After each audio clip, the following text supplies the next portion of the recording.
আলহামদুলিল্লাহ, পরিবারের সবাইকে নিয়ে প্রথম রমজানটা ভালোভাবেই কাটালাম।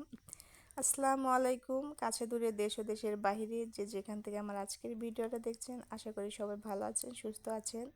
প্রতিদিনের মতো নতুন আরেকটা ব্লগ ভিডিও নিয়ে চলে আসলাম। আশা করি আমার ভিডিওটা ভালো লাগবে। আমার ভিডিওটা ভালো লাগলে পুরো ভিডিওটা জুড়ে সঙ্গে থাকবেন।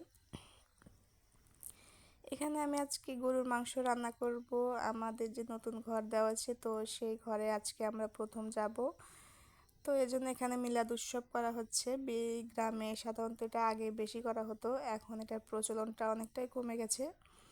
তারপরেও নতুন ঘরে যেহেতু যাওয়া হবে, তো সেজন্য মানে যে মিলাদটা করা। আর আমরা আলহামদুলিল্লাহ ভালোভাবে কিন্তু নতুন ঘরে চলে এসেছি।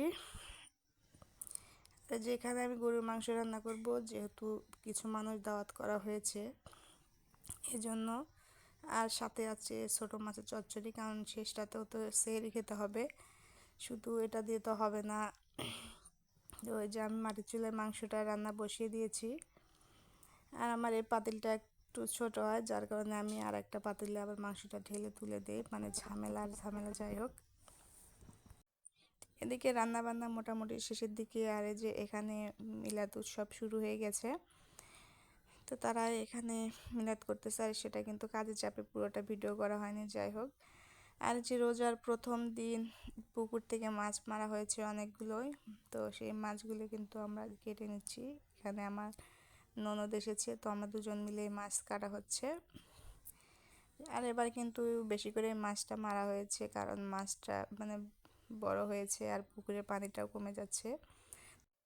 তারপর সারাদিন কাজটা শেষ করে যে ইফতারের জন্য আমরা সবাই এখন বসে পড়েছি। ইফতার এদিকে রেডি করা হচ্ছে। এখানে তরমুজ, পেয়ারা, বড়ই, বেগুনি, শরবত ছিল, ছোলা ছিল, পেয়ারা, বড়ই, তরমুজ, আর কি সাধারণত যেসব ইফতারে থাকে আর কি সেগুলোই। ওই যে মাখিয়ে এখন ইফতার করব। তো আজকের মতো আল্লাহ হাফেজ।